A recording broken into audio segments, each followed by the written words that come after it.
Alright everyone, welcome to the next episode of Nuggets on the Go. Now for today's episode, we're going to do a special recap segment of one of the webinars that we've done at the early part of October in relation to the latest round of cooling measures as well as the key trends that might be happening for the next 12 to 18 months based on our PLB's research team and inside sales team analysis. So this webinar was where I was invited as a guest speaker on the property segment with one of the event partners. The total length of this webinar is about 1 hour and 20 minutes, so do stay tuned with us through the entire webinar.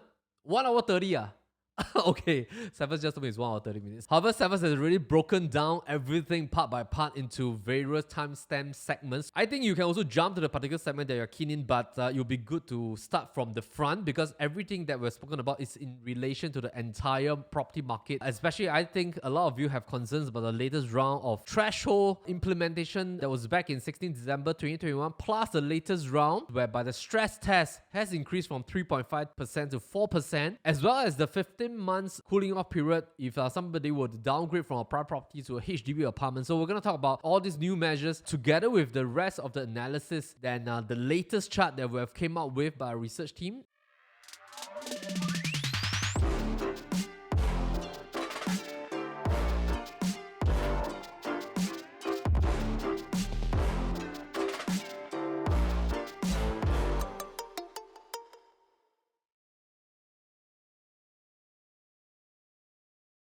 Hi, good afternoon everyone, and welcome to the Property Summit 2022. I'm very honored to be invited by 8VI for this event. Today is my segment talking about the Singapore's real estate market trends and opportunities. We're going to have a lot of interesting concepts to share with everybody today, and I hope that you will be able to take away some tips and value from today's webinar. Before I kickstart, just a quick disclaimer on some of the contents that we're going to share. So a lot of the data are being populated by our PLB's research team as well as our own opinions and judgment on the ground. So do note that property investment is a huge investment. Do consult with your various consultants, bankers, as well as your own brokers before you make a decisive decision on any property investment. 2022 has been a very confusing year, and how we're going to structure today's session is to break down all the different trends that we have observed over the past years, and most importantly is to decipher what will be the opportunity moving on towards 2022 and into 2023. Why has it been a so-called confusing year now? That's precisely because of inflation rising globally. As we can see from a lot of data points, US inflation is at an all-time high. Just the latest data that's being published in August 2022, that was at 8.3%. Singapore is at 7.5%. As the time that we speak right now, interest rates, of course, are at an all-time high right here in Singapore.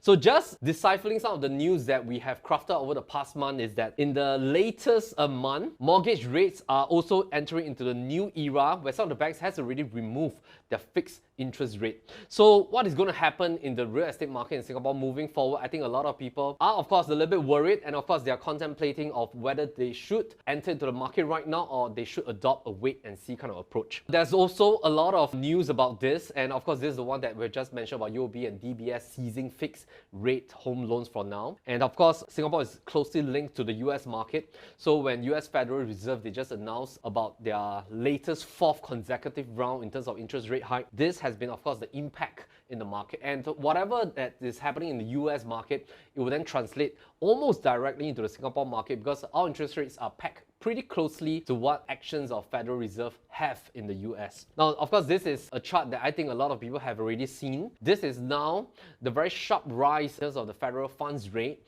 and it's causing a lot of course, implications globally. Fed is, of course, planning to reduce the balance sheets by 95 billion a month. The confusing point right here is that why is it that home prices in Singapore have continued to move upwards in terms of its trending, not just after the pandemic, but even at the start of 2022 when we experienced a few key things. Of course, number one is the war in Ukraine. Number two is, of course, the dip in terms of cryptocurrency pricing, as well as the tech stock pricing. Number three is that with a looming recession around the corner. The strange thing is that we are now into the 9th month of 2022, but yet all pricing across all spectrum in terms of HDB, condos, and landed market, they have still continued to be in an upward trend. This is is of course one of the news that we put out in August. With rising interest rates, a lot of people are worried about whether will the lowering of the transaction volume this year cause a downward trend in terms of pricing. Why is this a very important implication? Is because everybody that's into whether you're buying a property for your own stay or whether you're buying additional properties for investment, everybody wants to enter at the correct pricing, and they want to be able to buy into something that will have a better returns on investment, or they want their capital basically to grow over the shortest period of time. These are of course some of the confusing news, because the confusion starts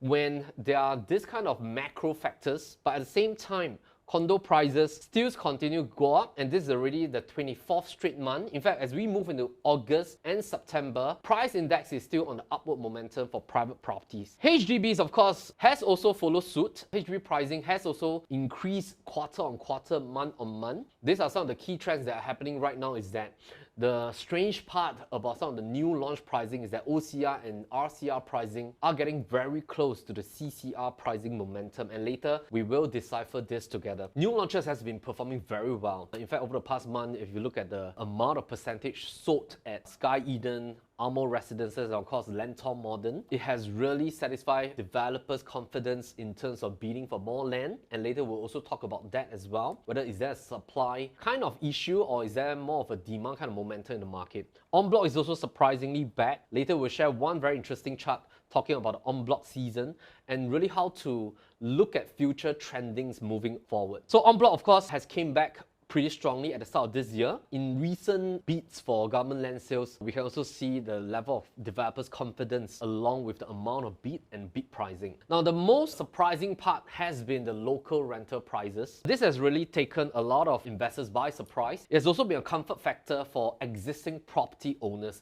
In fact, for owners that have held on to 2, 3 or 4 properties, this has been the main decisive factor that they are not going to sell their property in any kind of fire sale kind of behavior, or they're also not thinking about selling moving forward. The key reason is because the increment in the past 18 months in terms of rental pricing has created a new level of cushion for their current monthly installment. This then brings on an additional layer of factor that there's no need for existing property owners to put their property in the market hastily. Singapore economy is showing signs of slowing. We're going to have, of course, a lot of this kind of news that you're going to see in 2022 and moving into 2023. Recently, there's also news about some layoffs that is commencing. There's also conflicting news talking about that Singapore is not expected to face recession despite a downward trend in our growth rates. This very real fact that Singapore is now already having a status of a safe haven. Retrenchment level are also pretty low in Q2, and job vacancies has already eased following the opening up after the COVID era in Singapore. So this is the latest chart on Singapore's GDP growth as well as the unemployment rate. As you can see, it's of course trending downward, and I think one of the key factors is that Singapore's economy somehow has been behaving a little bit differently despite the global macro factors. So is this a very scary macroeconomic outlook for the year 2022? Indeed, a lot of people are very concerned about increasing interest rate and how it can potentially induce a drop in home prices. Now, the very basic fact is that all of us, whether it comes to buying a property for own stay or for investment, we want to enter the market at the correct pricing. And what do we mean by correct pricing is that we hope to enter at a price that's not at its peak level, with still room to grow in terms of capital appreciation. And that is definitely the fundamental reason all property owners want to have. You might be thinking, hey, I just want to buy a property for own stay. Yes, that is of course to fulfill our personal needs, our family's needs, but the beauty is that if all of us can enter into a property to fulfill the objective of meeting our family's needs, but yet at the same time staying in a property that has its potential to appreciate while we are living there, that is of course a double kind of objective being met. We want to have a look at this chart because this is a really interesting chart to decipher what is happening in Singapore. Is the Singapore property market a little bit different from other markets in the region or globally? So based on the past 7 rounds of interest rate increment, surprisingly, if you look at the green color arrow, you will notice that 6 rounds with interest rates increment, surprisingly our property price index rise in tandem.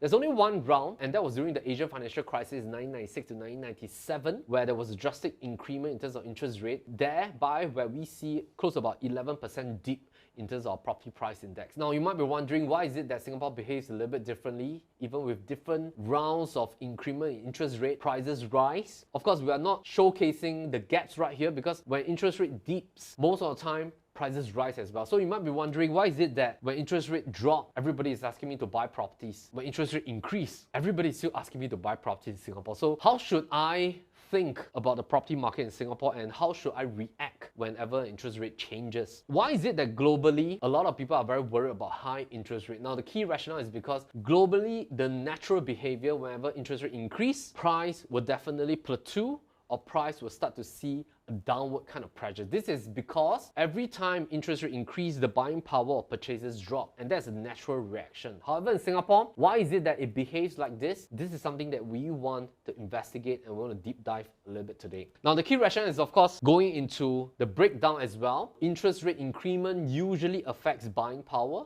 As you can see, just by a 1% gain from 2.5 to 3.5%, you are already seeing an increment. Based on, let's say, if you are planning to buy a property at 1.5 million, if a 1% increment is already going to cost close to about $600 increase in your monthly installment. And not just that, you're also paying lesser principal and you're paying more interest within your monthly installment. And of course, this is something that a lot of investors are very fearful of, that induce a behavior of wanting to time the market. And later, we're going to talk about this timing the market kind of methodology index. So of course, a lot of people are worried that the increased interest rate, and we have already had the fourth round just announced about 2 weeks back by Federal Reserve. This is going to cause another new round of interest rate increment in the mortgage loan rate in Singapore. And will this tame the ever climbing real estate prices in Singapore? And something that we need to really talk about. And as you can see, this is our chart created by our research team. Even with this sharp rise in terms of our local mortgage interest rate, what is going to happen from here moving forward in the next 12 to 18 months with all price indexes, with this orange line being the landed property price index, the red line being the non-landed, meaning condos and apartments property price index, as well as the blue line, which is the HDB property price index. What is going to happen to these three price indexes? Will they start to plateau? Will they start to come down? Or will they continue to rise gradually? And of course, we want to look at the latest cooling measures that were just released on the 30th September. I was just traveling home, and when I reached home at around 12 odd midnight, I was looking at my phone and it's like this news was released on the 2359 on the dot, which is 11:59 p.m. Which definitely nowadays cooling measures are released at the last instance to prevent any form of foul play. So let's take a deep dive. These were the news that came out on Friday, and stricter property loan limits to moderate market demand, as well as housing loan limits. Basically, what we're going to do is that we're going to quickly dissect these three things in relation to today's webinar. I want to see whether will this cause any form of ripple effects into the private property market as well as the HDB market. Now, this time around, to sum it up, I would say that close to 70% of the measures are targeted towards the HDB pricing index, because the HDB price index has already risen by quarter on quarter. In fact, I think consecutively is around close to about 26 or maybe 25th month of consecutive increment month-on-month basis. So naturally, this is going to be a cause of concern in our government's point of view, because public housing are meant to be the safety net for Singaporeans. Is basically a place as a home dwelling. It's not for speculation. It's not for really to sell and really speculate and to make large sums of capital gains. So basically, we need to take note that HDB housing, HDB apartments are meant for encouraging marriages, first-timers, for families to form their families and to get their first home. It's going to get out of hand in terms of pricing, which, of course, if you look at the past 24 months, the amount of $1 million HDB apartments that has been transacted, and in a lot of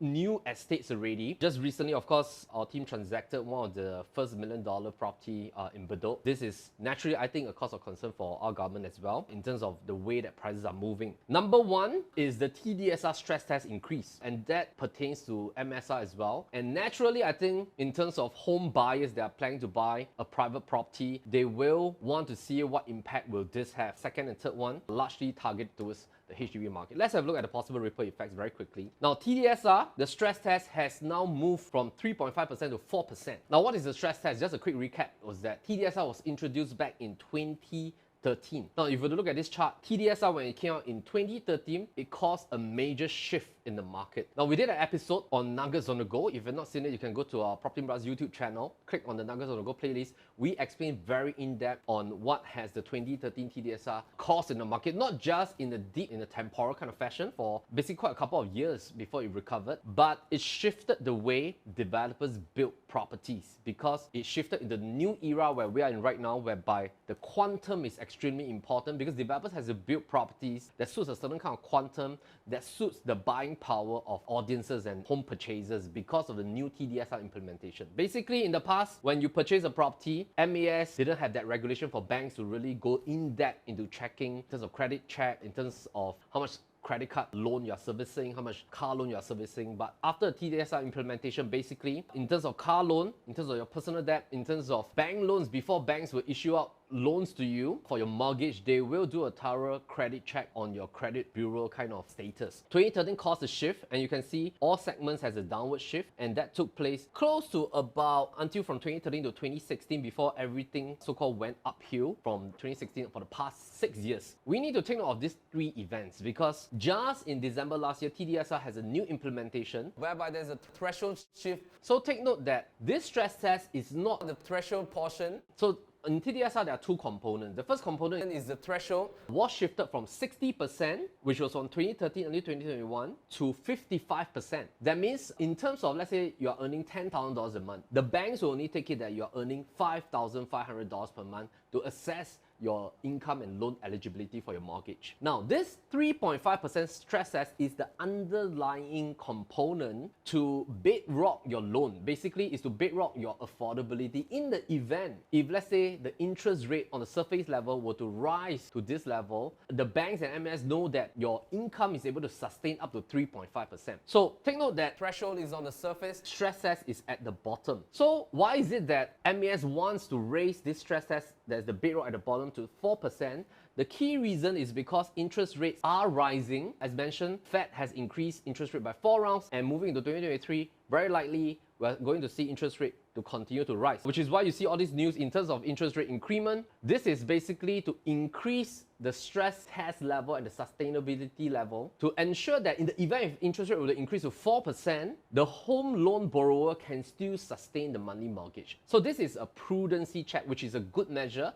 to prevent overheating and overborrowing. We need to decipher into this TDSR 2022 because what will be the impact? Because as we can see from TDSR 2021 in December, it didn't cause much of a ripple effect. In fact, quarter-on-quarter basis, prices are still gradually moving upwards, private property and landed property pricing. This is something that we just put up very quickly yesterday, and we realized there are some subcomponents that we need to look at in terms of the mechanisms. From 2013, the impact is huge because in 2013 to after the 2013 season, basically with the implementation of TDSR, this is before TDSR, this is after TDSR. You take a look at somebody that's earning $10,000, they could actually afford a property that's worth $2 million by having a loan of $1.6 million.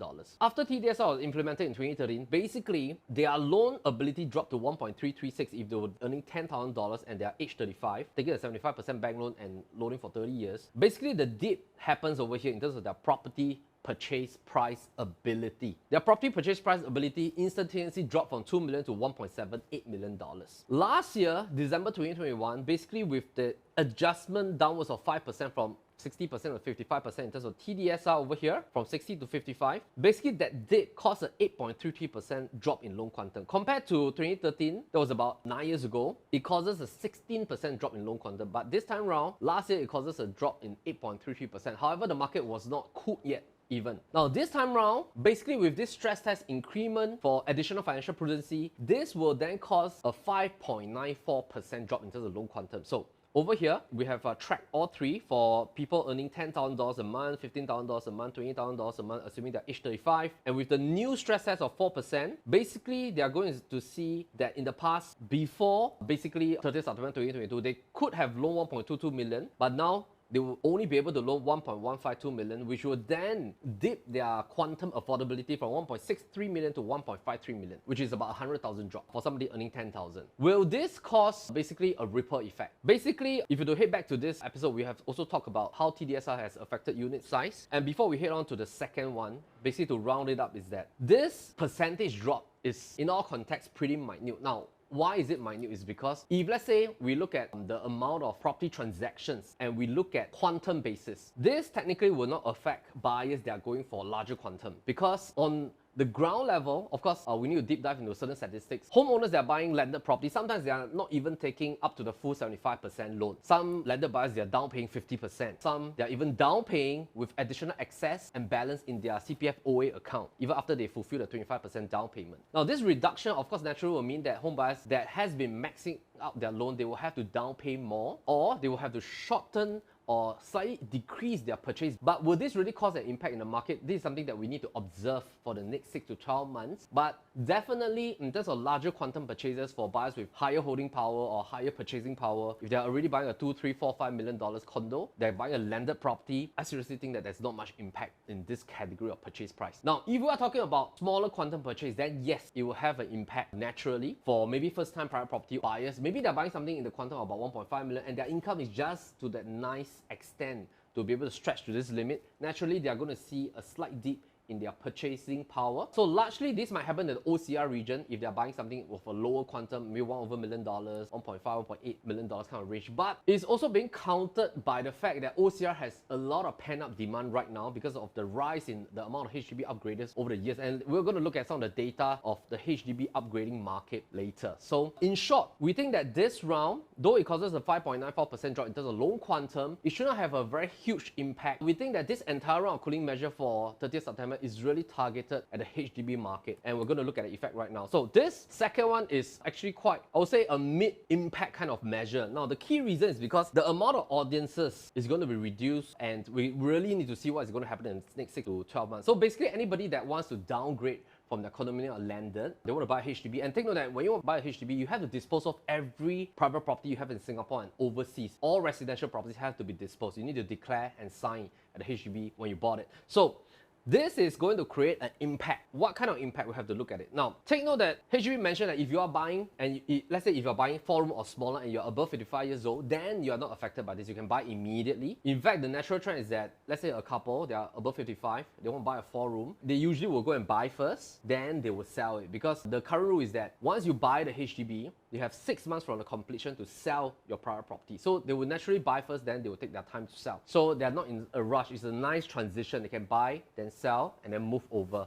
They don't have to go out and rent and all this kind of stuff. We also did a check on the EC loan quantum. Okay, this is how it's going to affect the EC market. Then I'll come back to the 15 months thing. EC, for bank loan, there will be a dip, basically from 935,000 to 879,000 for a couple earning 14,000. Think that EC income ceiling is 16,000. So there's going to be a slight dip, and EC is based on MSR calculation. HDB, your loan is going to be slightly curated as well. If you're taking a HDB loan, taking HLE, before and after, there's a minor sharp dip. Basically, now take note that LTV has dropped from 85% to 80%. There's a reduction of 5%. HDB bank loan before and after, basically a slight dip as well. Let's say if you're earning 40,000, you could have loaned 838,000 before. Now you can only loan about 795,000. So basically a slight dip because of the stress test that has been increased from 3.5 to 4%. Now take note that HDB loan, if you take a bank loan, you can only loan 25 years. HDB loan also 25 years, so the tenure is slightly shorter at 25. Coming back to this 15 months thing. This 15 months thing coupled with the fact that it's likely targeted at a core group. What is this core group? This will be the core group. This core group will be people who are planning for retirement largely, or maybe they are in their 40s, or maybe they have so-called seen appreciation in their private property or condo,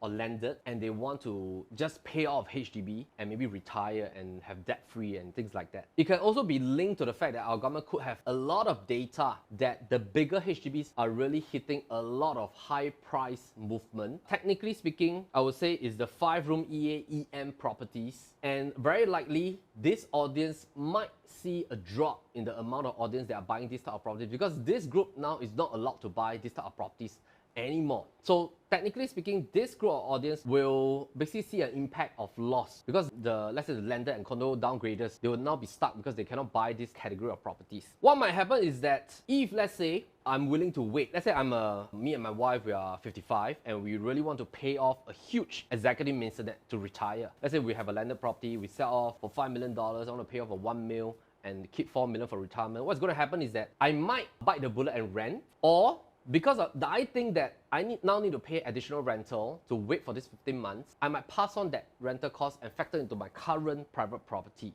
and pass it on to the consumer. And this might then cause a higher amount of holding power for the current resale private property prices.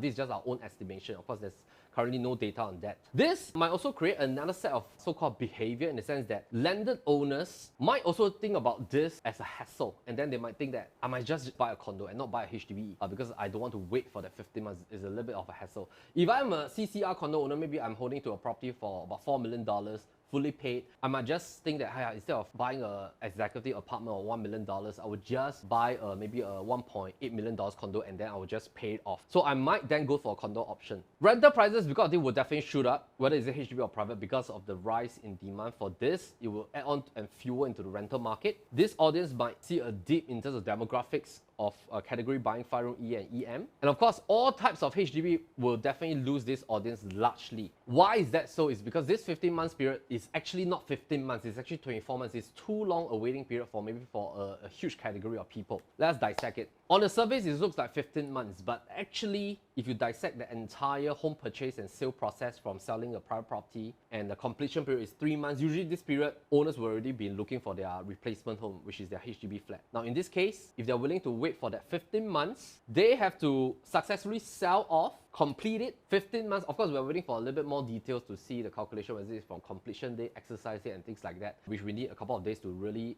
backtrack into the specifics from HDB website. But as for now, let's assume that it's based on completion date of the private property, which already took 3 months. You wait for 15 months, and then after 15 months, then you're cleared to buy a HDB, which it needs about 4 months to complete, and then you need to renovate your HDB. That's all in about 24 to 25 months. So technically speaking, this couple will need to wait for about 24 months to move into the HDB property. It might create basically this kind of thinking. So basically a retiring private property owner, or maybe a couple in their 40s or early 50s, they're really planning for a defensive stage and to pay off a HDB. They might just buy a condo first and wait until the measures relax, and then they will then sell the condo and buy a HDB in future. Or they might not sell at all, since now it's such a hassle. Or they might bite the bullet and rent, and then pass on the costs and factor that into their current property that they're selling. And basically, even if they were to rent, it might cause a surge in demand in the rental market. So as we can see, in summary, if I were to come back to these 3 portions here, the measures that came out a couple of days back is really looking and diving into really managing the HDB price surge, and it's really to take care of the HDB price index movement, which also will set about a thinker on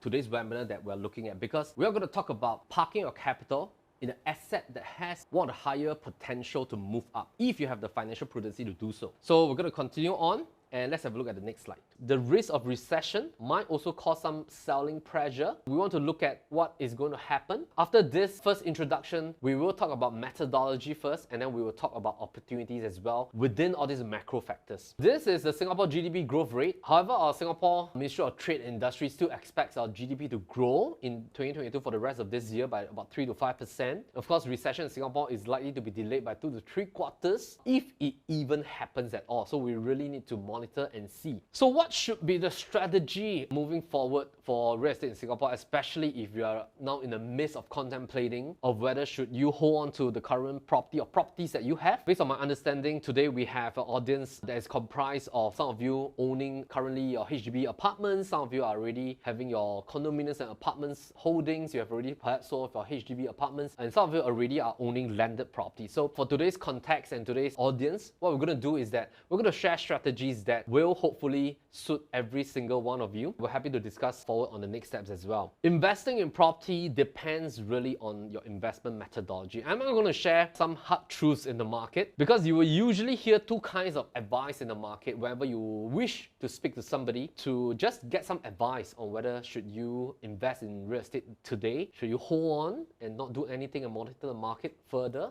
or should you sell your property. Whether you buy, hold or sell, every single action propels another action. If you intend to buy, that might also mean that you need to sell, or you need to maybe decouple from your current property. If you intend to hold, that means that you're not buying and selling. Either action has its own set of risk and opportunity costs. If you intend to sell, you also would then need to buy as the next step. So these 2 kind of advice are usually in the market, because usually whenever you ask any consultants or maybe property agents in the market, or maybe you ask your mortgage banker, and they will usually say now is of course the right time to buy. The next set of advice you will hear is that the best kind of property to buy are new launches. seminars. Whether you go for any kind of seminars, webinars by any form of investment consultants, usually is about the buy approach. So what should be the correct advice? And maybe you might be contemplating and thinking that this particular webinar will still be asking yourself to buy. Usually, the one-sided advice in the market is really about new launches, resale, not being able to see appreciation. Is this true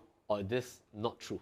We want to talk about it. Now, what is a core investment principle? Everybody is looking for a good return on investment, ROI. They're looking for great returns on their capital. They're also hoping to invest in a property that will not stagnate and will not depreciate. Because the moment, if you enter into a property that stagnates, technically speaking, your opportunity cost for your investment is at a risk. And any form of investment that does not appreciate is a risk by itself. Because the main purpose of entering into an investment or any kind of asset investment is to hope that your investment will grow in terms of its value at the shortest period of time. And whether is it a mid or long-term investment, we all hope to have good returns on investment and we want to see our property appreciate. I want to ask you this question. Which investment methodology camp are you in? Are you in the when to invest kind of camp? Or are you in the what to invest kind of camp? Now, when to invest camp, usually investors in this spectrum, they are holding the methodology of timing the market. They're always hunting for the right timing for the entire asset class. So if we're talking about property investment today, this camp of investors, they will usually want to have that kind of approach whereby before they enter into the entire property market, they want to time the entire market. And they hope to have a good entry timing in hope of having a good entry price. Now, the other camp, which is the second camp, is the group of investors that usually have this methodology of what to invest and not so much about the timing, but really about buying the right thing in the right season. And they adopt the methodology of always staying in the market, and they adopt the methodology as well of entering into the correct type of property asset, which is equivalent to entering at the correct entry price. So by buying the right thing in every season, that is already equivalent to entering into a good entry price, because property investors in the second camp adopt the methodology of staying in the market. So we can analyze all we can, but one thing that really works against the investors is time. And time is the only thing that we cannot buy back. And indeed, our investment horizon for every property investment in Singapore is really short. Now, the key rationale is because of a lot of different kinds of cooling measures and loan measures that we have. Simply to state, the very first thing that is working against us is the loan eligibility in terms of our loan tenure up to the age of 65. Of course, there's different kinds of techniques of refinancing, equity, term loan and stuff like that that can extend up to 75, but we shall not dive into the advanced topic. We'll talk about this first set of fundamental core principles first. So basically, everybody is looking at roughly this kind of model, a typical Singaporean route as what we call. We also call this a passive kind of model or a do-nothing kind of model as well. So typically, most of the time, as a young couple, they got married, initial working young adults at perhaps age 25, moving on to age 30, they usually get settled down within that first 5 years of working, provided they found a suitable partner during that life stage. They will then apply for the BTO. However, a build-to-order nowadays will take at least 4 to 5 years for construction. Basically, by the time that they get the keys for their first HDB, they're usually at about age of about 35 years old if they're going into the brand new kind of HDB apartments and not in the resale market. By the time that they can exit, they'll be about 40 years old. As they go through their family building years for their career, their kids, and of course, as life evolves, usually this spectrum for the next 25 years will be their core investment kind of fundamental longevity. So if you look at this, any kind of misplanning during these 25 years is pretty much a huge opportunity cost to a typical family in Singapore. And most of the time, by reaching the age of 55 before a retirement account starts to be activated on CPF, what is going to happen is that is of course one of the best time to kickstart the defensive stage by holding more liquid asset. Because fundamentally, real estate, they are harder assets, they are more illiquid in nature. It takes time to enter, it takes time to exit as well. But if it is not planned correctly, it can cause huge investment opportunity mistake. It can also create a lot of lost opportunities if this family decides not to do anything or if they decide to time the market. And most of the time, a typical projection will be like this. Your HDB appreciates in pricing after it hits the MOP for the first 5 years. If let's say the couple decides not to do anything, usually they will wait for their kids to start getting married, they start working, and then the couple will then decide to downgrade to a smaller HDB, keeping some of the balance amount for their retirement. Of course, by that time, when you're 65 years old, that's perhaps maybe about 25 years later, we're already into the year, I don't know, 2047. I'm not sure whether a 300,000 balance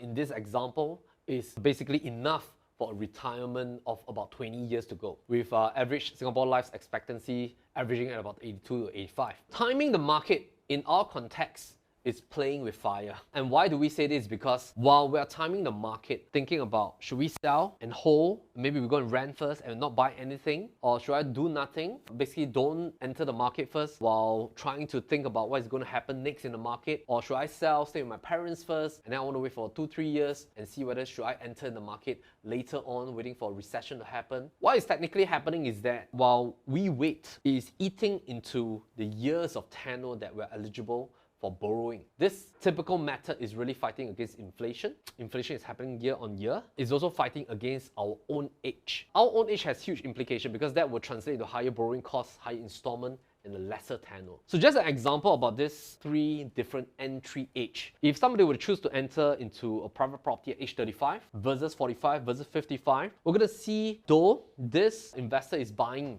at the same property price at $1.5 million, but a decision to enter at a later stage of their age category will have huge implication in terms of the monthly installment that they have to service, simply because the loan tenure has dipped for a longer period of time. Not just that, it is also the amount that they have to earn more to qualify for the same amount of loan. So at a 35 years old kind of entry, basically this family needs to have a combined income of about $10,000, but just by delaying for another 10 years, they will have to earn $12,000. By another 10 years, they will have to earn at least $20,500 to qualify for the same 75% to buy a $1.5 million property. And of course, we're not putting in any kind of assumption, because if we were to put in inflation year on year, this property would already have appreciated for the next 10 to 20 years for any delay in decision. And why is it playing with fire? Is also because we cannot buy back our age. And as time progresses, we age accordingly, our tenure drops, our borrowing power drops. In PLB, we hold this methodology of not timing the market, and most importantly is not to bet with our own state property. We have seen a lot of time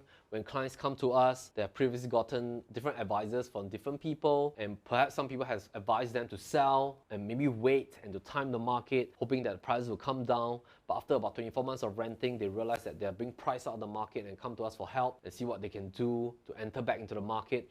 But most importantly is that when you are timing the market, especially with your own state property, sometimes you get priced out of the market and you have to re-enter at a higher cost. And then that might also result in buying out anxiousness. And that is something that we want to avoid, especially if it's your own state property. If it's your investment property, though, we advise not to time the market, but for investment property, there's lesser emotions involved. Basically, there's more judgment involved in terms of analysis. There's lesser kind of like your own family preferences being put into the investment property. So most importantly is to buy the right thing in every season and to buy the correct type of property asset type. And that's as good as entering at the correct entry price. By staying in the market, you can also build wealth with inflation. It is basically to analyze the right kind of products in the right season. This is basically to sum up our investment methodology. We hold the methodology that timing the market is more risky than staying in the market because of the fact that Singapore is really different. And later we're going to dive in to really understand about this statement on why Singapore real estate market is different. And every season has its own disparity. So the most important thing is to hunt for that disparity in this season. So for example, in 2022, hunt for the type of real estate that has the best potential to move up in the next leg,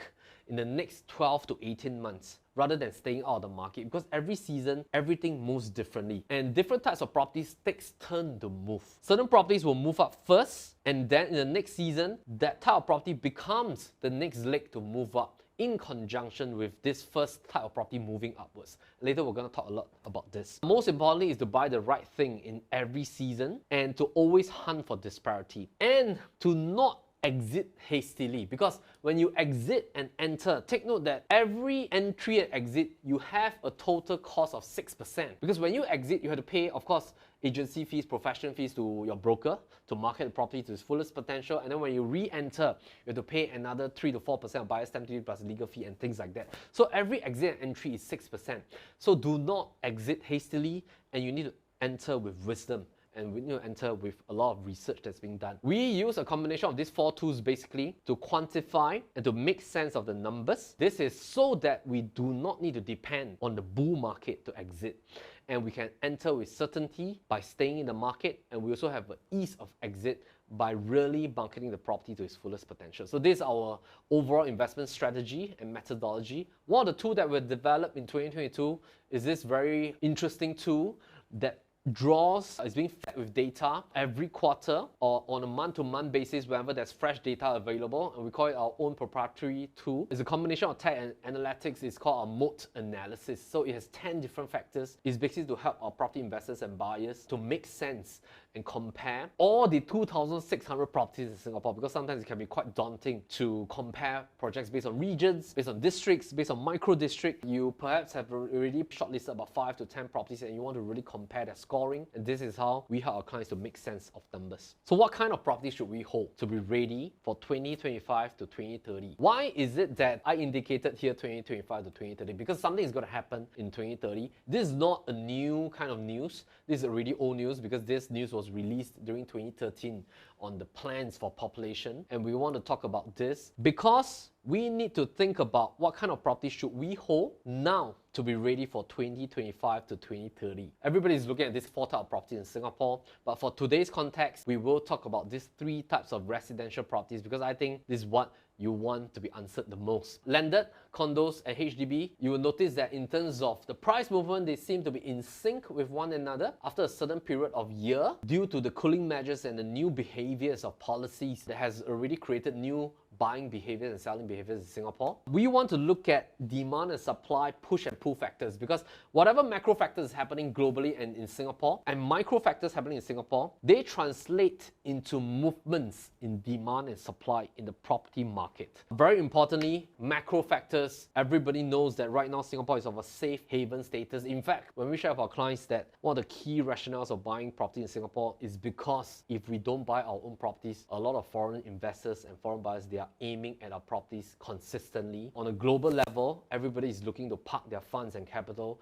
in a country that has attained sort of like a safe haven kind of status, not just in terms of stability by our government, but in terms of continuous growth that our government is continuing to put into the landscape in Singapore. In fact, our land planning in terms of URA master plan, they're doing such a great job developing different parts of Singapore aggressively. Of course, our transportation network, if you can see the latest announcement for our cross-island line, everything is planned in such a meticulous fashion, and every singular zonings are primed for growth. So most importantly, I think globally, our currency strength has also worked to our advantage, but that also means that investors around our region, they are constantly thinking of ways to put their capital right here, because our currency strength is growing in conjunction against their native currency. So for example, a lot of our Indonesian clients, they already hold multiple properties in Singapore. They're not selling their properties. Now the key rationale is because they are really in need for our currency strength. Our investors are telling us that every time when our currency increases in terms of value, it is so wonderful for their property investment right here, because even if they will sell their property years down the road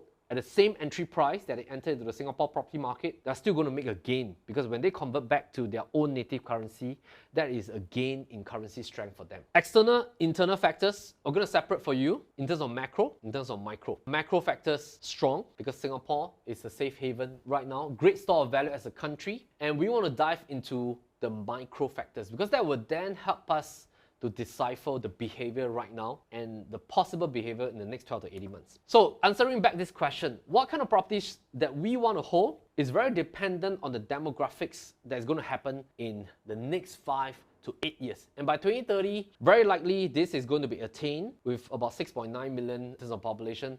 But to deep dive a little bit, one level downwards, is to look at the kind of demographics that will be in Singapore in terms of population. So we're going to have 50% Singaporeans, 50% foreigners. And that means that when we walk on the street, every 2 person we meet, one is a Singaporean, one is a foreigner. And of course, this is a needed process because of our dropping birth rate. A lot of global cities, they're all fighting a dropping birth rate. One of the key kind of fundamental policies that our government has already planned for is drawing talents and drawing new population into Singapore. Taking a look at this, in terms of population, that's going to be the new demand that will come in, and it's going to be a consistent year-on-year growth. So right now in the year 2022, we're already having about 5.9 plus in terms of population, so we're on track to 6.9 million. We want to then take the next step to decipher what is the existing housing stock, because that would then help us to answer whether can our existing supply fulfill the demand that is coming in. So largest available stock in Singapore, basically the entire island, we have close to about 1.1 million of housing stock for HDB apartments. We have about 340,000 in terms of housing stock for private condominiums and apartments. And we have about 73 to 75,000 landed properties, and that made up the entire landscape of housing stock in Singapore. We've closed about 1.5 million. If I were to break down into micro segment for you, and later I will share with you why I want to break down into this huge table. It might look a little bit complicated here, but I'm going to break down for you based on HDB, condos, and landed. Let's take a look at HDB first. And I have trended the years to see in terms of ROI for the past 7 years, but just a little bit of back brief history. Basically in 1995, BTO will cost plus minus about $100,000, and then basically this is the second category is a just newly MOP HDB. That means property has just hit its 5 years MOP mark. The first-time owners are then eligible to sell in the market. This is of course existing 5-room Ang Mo Kio HDB that was being created in 1980s, and that will be about 400,000 in 1995 estimated. Fast forward to 2015. This is the pricing to 2020, 2021. And why do we want to showcase this? Because that was the period of the pandemic. This is the current year in terms of its current estimated transacted pricing. Based on this, we want to break down into the percentage increase over the past 7 years since 2015 to 2022 and the quantum increase for the past 7 years as well. And as you can see, this does not mean that if you continue to hold on to your MOP property, it would have appreciated by 200,000. It doesn't mean that. It just means that in 2015, a typical just newly MOP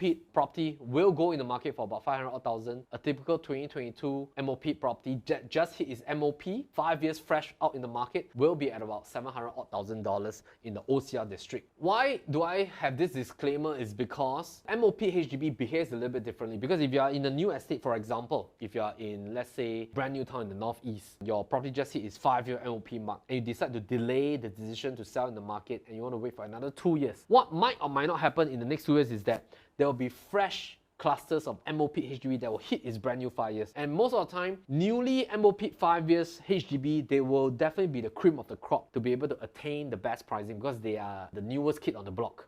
And of course, yours will be an older batch of MOP HDB. So this is just something for you to take note of in terms of the pricing behavior. Let's have a look at the next one, which is the condo pricing. Through the different seasons, of course, from 1995, this 2015, 2020, 2021, and of course 2022, percentage increase. And as you can see, new launch has moved leaps and bounds. From 2015, you can get a typical new launch at about 1,000 to 1,200 per square foot in the OCR region, and then 1,006 to 1,008 OCR, RCR in 2020, 2021. And right now, as we speak, new launches are already above the $2,000 PSF mark, typically. Resale, pre-new condo at Sims Urban, Oasis, and D14, just for illustration's sake. Basically in 2017, this is 2020, and this is 2022. Also increased by about 22% in terms of its quantum and PSF price. For Mandarin Gardens, a huge 3-bedder, though it's very old, having a balance lease of 59, is still increased by about 37% over the past 7 years. And in fact, if you have bought into Mandarin Gardens just in 2015, you will have made yourself close to about 550,000 in terms of quantum gain. If you have just bought last year, in the early part of 2021, up till now, you have already seen close to about 300,000 in terms of quantum appreciation. And one of the key rationale is because this is of a huge size. So every $100 per square foot upward momentum is going to create a huge and larger amount of quantum price increase. Last but not least, of course, landed properties. If you look at the detached home and the inter-terrace home, if you have entered into a landed market, just like when we have done one of the content that we released during Circuit Breaker in 2020, you can scroll back to our YouTube channel during April to June period 2020. We released a video advising our clients, and in fact it's a public video. We advise our clients to get into the landed market because based on our research, we realized there's a disparity effect happening in the inter-terrace landed market. Back then, every inter-terrace is available in the OCR market at about 2.5 to 2.8. In fact, a lot of clients that have followed suit on our advice, they entered into the market. Right now, properties have already appreciated close to about $1 million in just the past 18 months. Of course, if you have bought in at about 2015, you have seen close to about 100% appreciation appreciation already.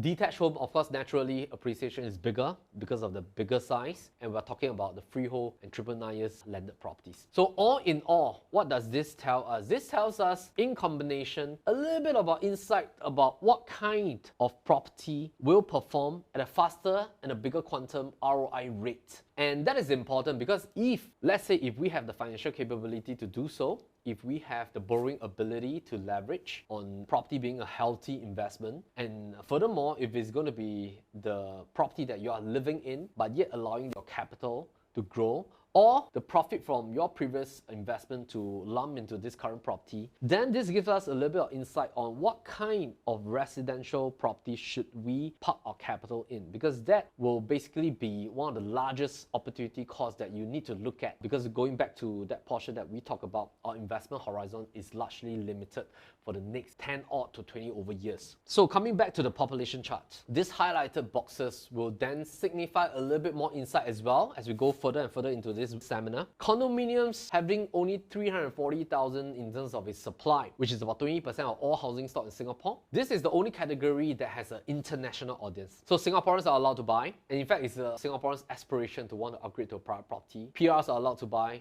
foreigners in Singapore are allowed to buy, foreigners and investors not in Singapore are also allowed to buy. And of course, landed properties, only 5% of the overall housing stock, catering to 3.5 million Singaporeans. This will still remain as one of the blue chip kind of property investment in Singapore. So based on what you have seen, this is our advice and methodology, is that if financial capabilities allow, do park your capital and gains from your current or previous asset into the next asset with a stronger holding power. Because most importantly is that you want to park your capital in a property asset that has a lesser supply of the overall housing stock in Singapore and with a growing demand. And you also want to park your capital in an asset type in terms of its property arena with an international audience and flexibility in terms of equity usage. And what do I mean by flexibility in terms of equity usage is that HDB only allows you to touch your gain and your equity by killing the golden goose. And later we'll talk a little bit more about what do we mean by killing the golden goose. It means that in order to enjoy the appreciation that you enjoy right now in your HDB apartment, you have to definitely sell it. But for the case of private condominiums and landed,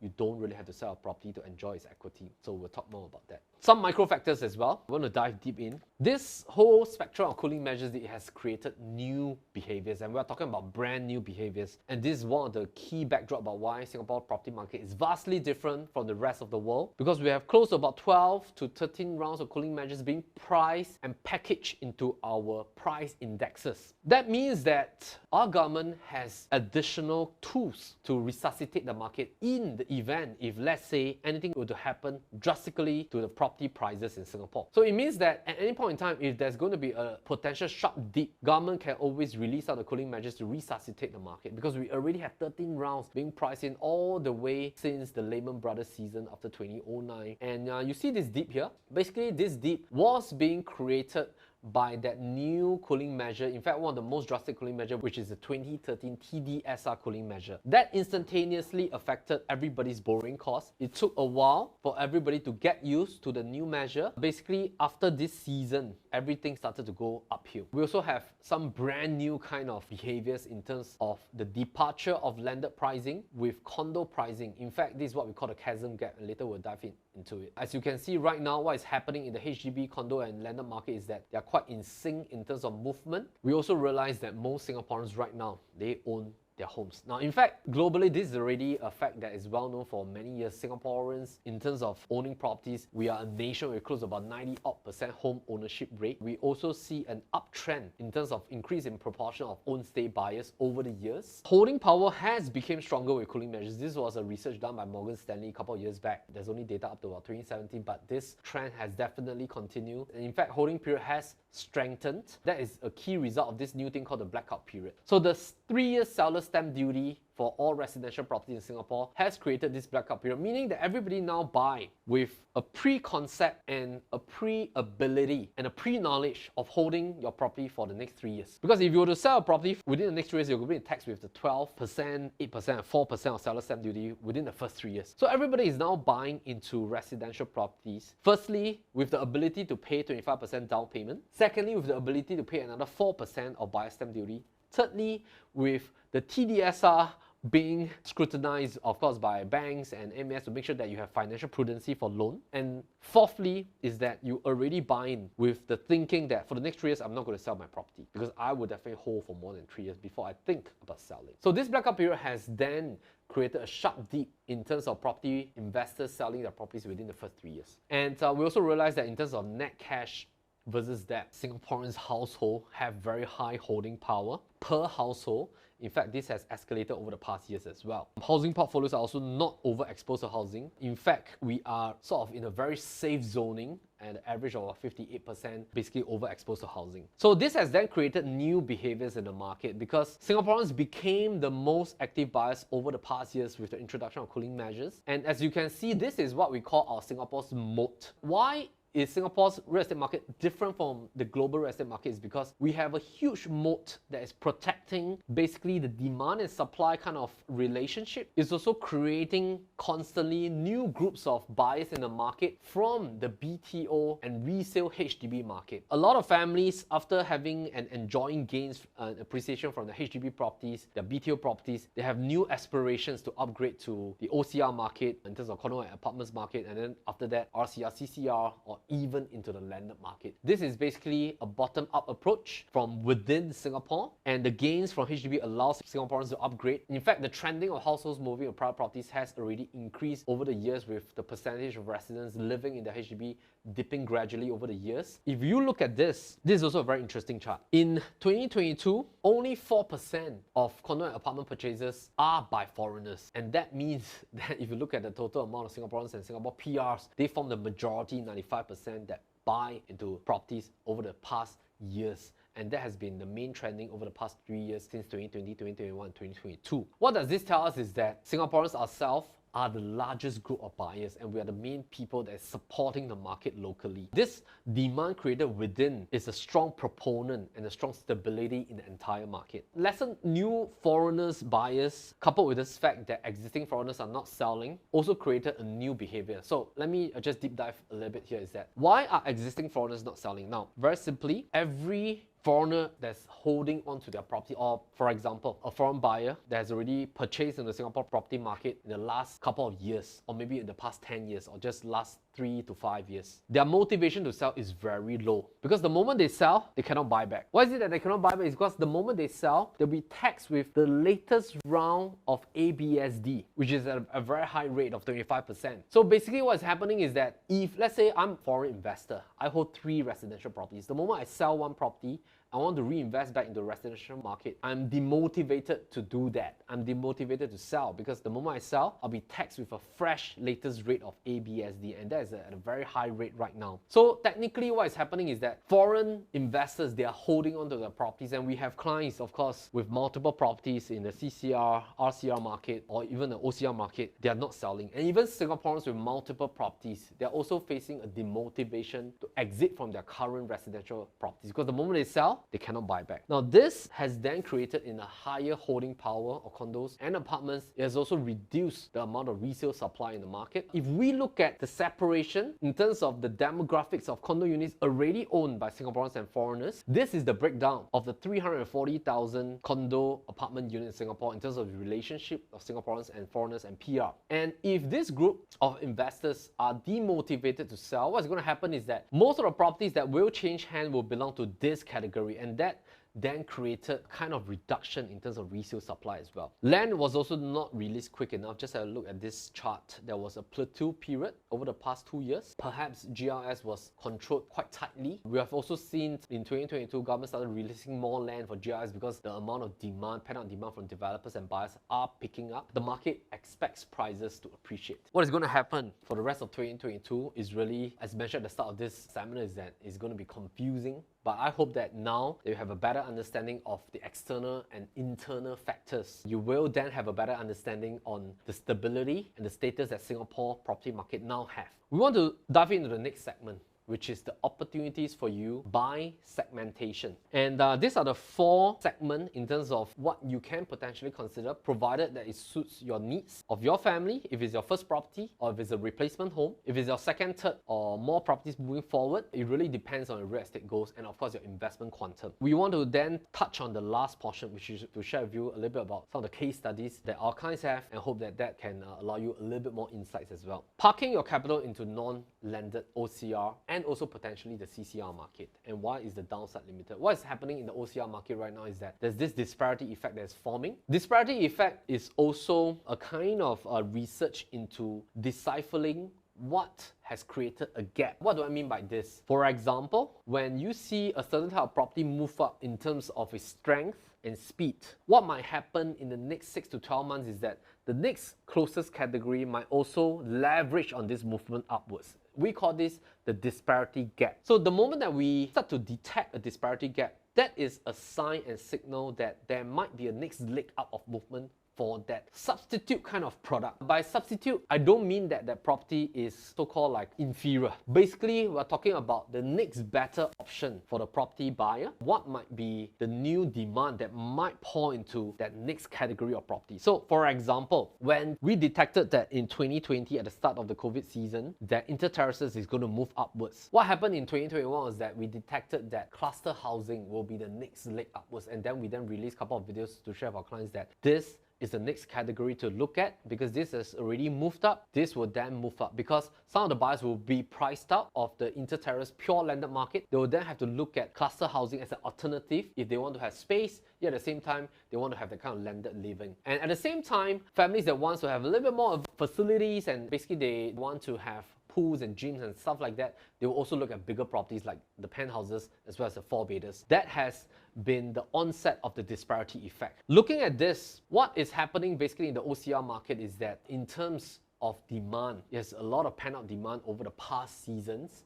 We can firstly look at the performance of the new launches in the OCR market, but secondly is because GLS has been pretty limited over the past 2 years. The housing stock has been controlled pretty well in the sense that when you look at this in terms of price movement vis-a-vis the supply in the pipeline, there is a kind of disjunct because the supply was not created in a very fast motion, but yet demand is still pent up. So what is happening, of course, in the CCR market is also because that the pricing right now has not hit back its past peak. But take note that why are we talking about the OCR and CCR market is that if you have the ability to enter the CCR market, because technically speaking, every property in CCR market is of a higher quantum because the size are bigger, PSF is also at a larger volume, and thus the overall quantum play needs a higher amount of investment. But of course, if you do not have that amount of quantum kind of budget reserved for the CCR market, OCR market is a very safe play in the next 12 to 18 months. Now, looking at this, in terms of upcoming residential supply in Singapore, we also see a kind of disparity between the new launch pricing and lagging resale pricing. There was this very huge gap that's being created right now. That does not mean that new launch market will basically not see an upward movement. What we're trying to say is that in terms of the new launch pricing, a benchmark might already be hit. There will be, of course, chances for the new launch pricing to continue in the upward momentum, but we think that in terms of this gap, what is going to happen is that the resale pricing is going to catch up. Usually they move in conjunction. New launch will move first, resale will then start to catch up, and then new launch will be the next leg up. So basically the next leg that we forecast is going to be resale, and this is a value play, a potential value play that you can look at in terms of alternative. New launch, new kind of PSF level will be a benchmark, and it will still be a new norm. And that's what everybody will have to get used to in terms of $2,000, $2,200 per square foot for OCR and RCR pricing. Take note that new launch pricing always move in terms of past trends over the past 10 to 15 years is that there seem to be an estimated of about $400 per square foot increment every 5 years. Now the key rationale is because of this relationship in terms of the amount of properties that's going to be completed in the market, and whenever you see a huge chunk of this dark pink line, it means that developers are going to hand over a lot of completed projects to buyers that have bought about 3 years back. And what this means is that developers are going to have new kind of so-called depletion in terms of their land bank, and they are then going to need more land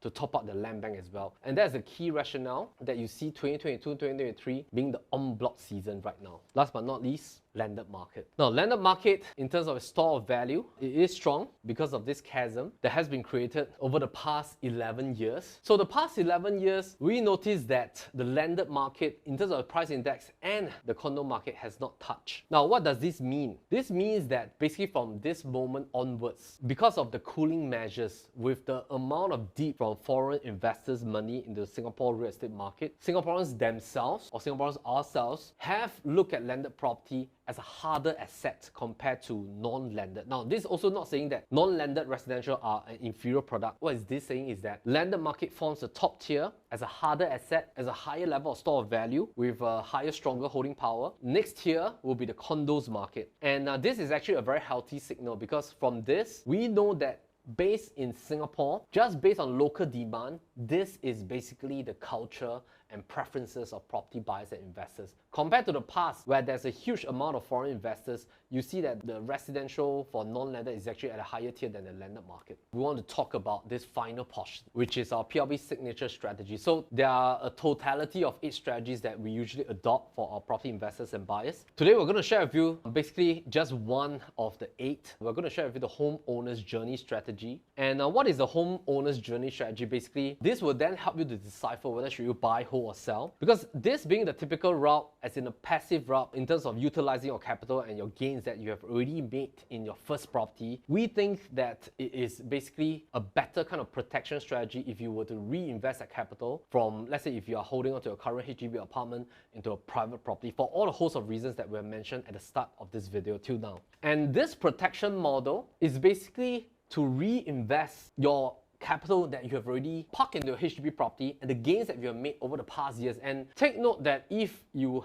are holding on to a BTO property, for example, that you have bought at the onstart of your marriage, technically speaking, I believe you have already been holding on to a property for at least 9 years, because you will need about 4 to 5 years of construction period and 5 years of MOP period, and perhaps you have already invested about 9 to 10 years of your investment horizon into the BTO property. Why does it make sense to reinvest into a private property? Is because of this fact that if you were to reinvest that into a private property and you were to hold until age 65 just for one property, this higher quantum in terms of value is going to aid you in your retirement years. Assuming if your property does not appreciate, just by buying a $1.5 million property, and provided you have done your financial prudency check, you have done your risk assessment, you have done your TDSR, and your family is comfortable to hold this property, and you're confident, of course, of your job nature and things like that, and just by holding on to this property, and this property has not even appreciated by $1 for the next 25 to 30 years, this is still going to help you with your retirement years, because what is going to happen is that you can still buy back the HDB that you were living in the past. So sometimes when we share our clients, this concept is that, for example, if you're staying in Ang Mo Kio, you really love this area, you love the HDB cluster there, you can still buy back the same cluster of HDBs in your retirement years. Once your kids are grown up, they've moved out of the private properties and things like that. And this is then going to help you with your retirement amount, because you have forced save into your private property over the next 25 to 30 years. And this is kind of like a forced investment kind of approach by ensuring that you have accountability and discipline to invest in your property. Because take note that every money installment that you put in, there is a component of interest and capital. We call this the P&I approach, meaning that every amount that you put in, there's a principal amount that gets locked into your property, and this is going to be released to you when you sell the property in future. And the interest is basically to pay the bank because of the fact that you leverage 75% from the bank. This forced saving approach has not even calculated the potential inflation of property price appreciation. And if this property were to appreciate to $2 million,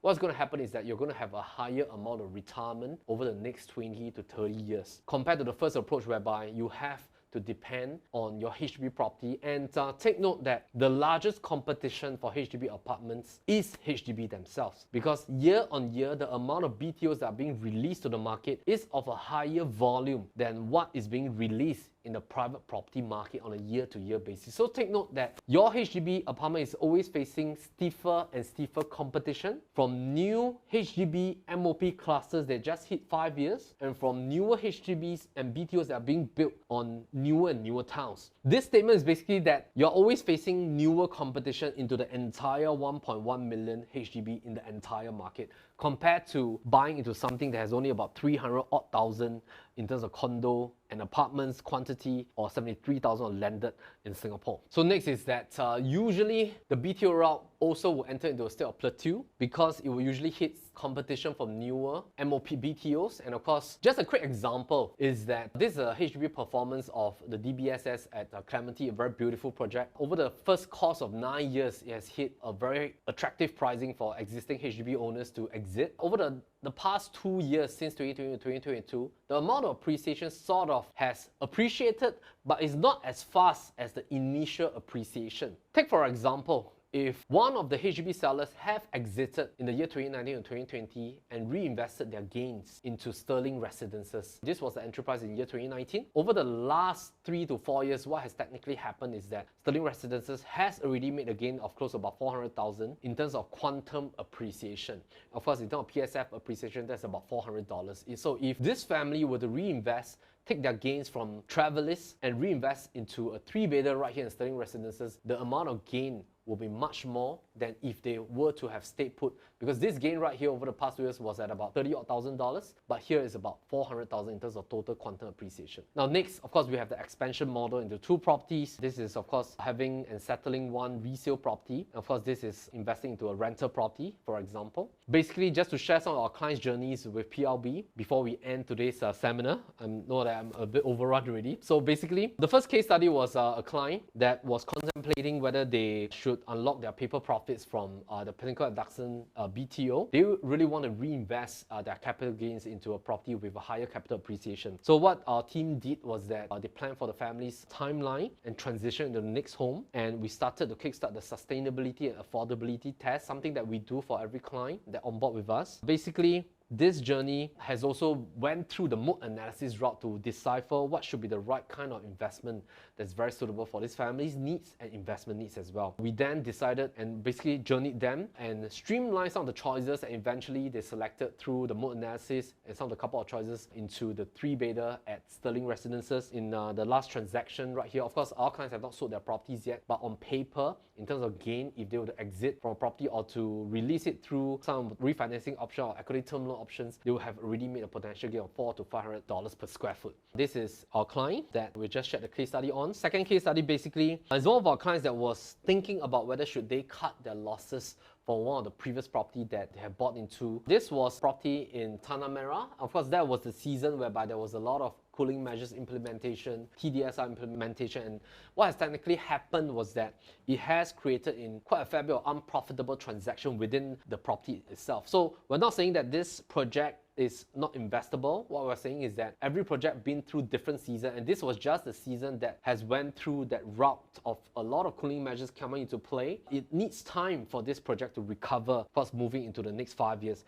However, because of different needs that this family have, they want to reinvest into a freehold property, and they are thinking whether should they hold on and continue, or should they cut losses. Now, one of the key reasons is because within this property, there were 2 owners right there that basically has injured so-called the bank valuations of the project by selling at a loss. So it needs a longer time period for it to recover. Basically, what we have done is that after consult session, we advise our client basically to just hold on to the property a slight longer, just to let the valuation recover a little bit more, and then to exit from the property. So once valuations were back to normal, we relaunched the marketing about 1 year later and helped them to reinvest into an area with better growth potential. So these are just some of the analyses that we've done for our clients. Of course, with the MOAT analysis, we have helped them to reinvest back into this resale freehold properties at Parbury, and that's of course at the Bayshore area. Last but not least, the third case study was basically a client that was contemplating about buying 2 properties, and of course they already have a HDB property that's doing very well in terms of rental income, but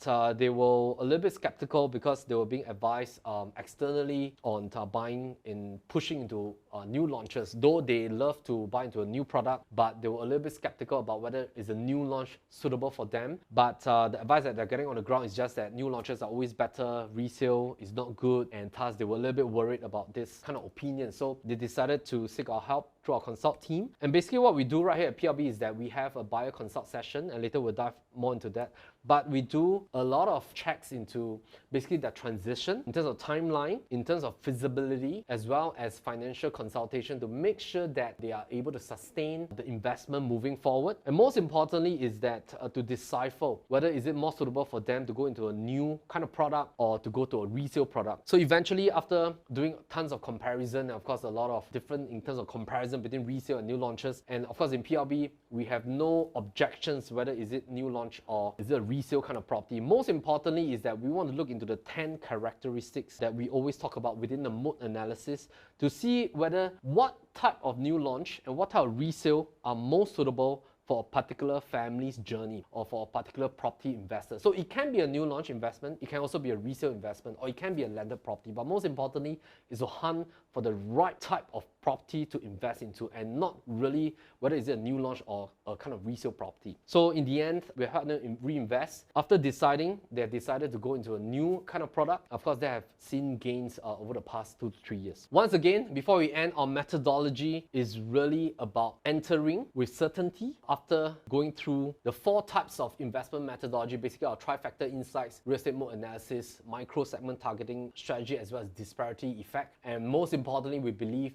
to exit at the fullest potential and not to market the property hastily. So mode analysis is something that our clients all go through a sit-down session together with us. We use this to a large extent to score properties. Of course, family has preferences. We also want to make sure that the scoring caters to the family's needs as well. And of course, at the start of this video, I promised to share with you what is the Golden Goose concept. Now, the Golden Goose concept is that real estate basically allows its owner to enjoy the equity appreciation and the value without killing the golden goose. And of course, for some of our audience right now, if you're contemplating and of course have been struggling with the dilemma of whether should you hold on to a HDB or what should be the right strategy, this is of course something that we go through with our clients on a consult session. There are also strategies if you really want to hold on to the HDB and to reinvest into a second property, and these are of course some things and techniques that can be deployed on the ground through proper planning. This is just an example of the amount of research that we usually do for our clients when we are helping them to deep dive into what project to invest in through the mode analysis. And of course, for our landed strategy, this is a core concept that we utilize right here. Our PLB consult session comprised of 2 sessions. This is typically what happens during a consult session in consult session number 1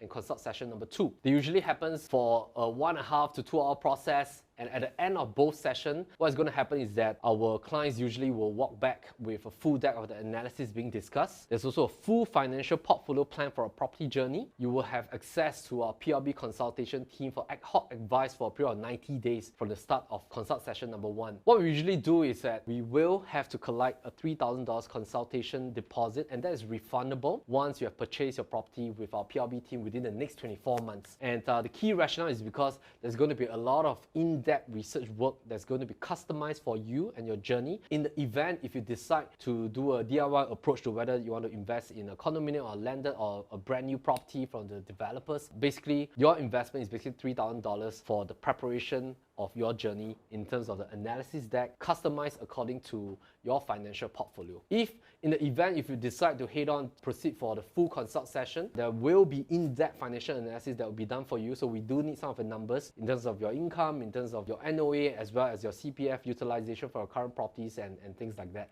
So I've come to the end of Property Summit 2022 in conjunction with 8VI. Once again, I thank you for staying tuned with us all the way for the entire session. Hope that you enjoyed this webinar, and we'll see you on the next Nuggets on the Go episode. Alright, cheers.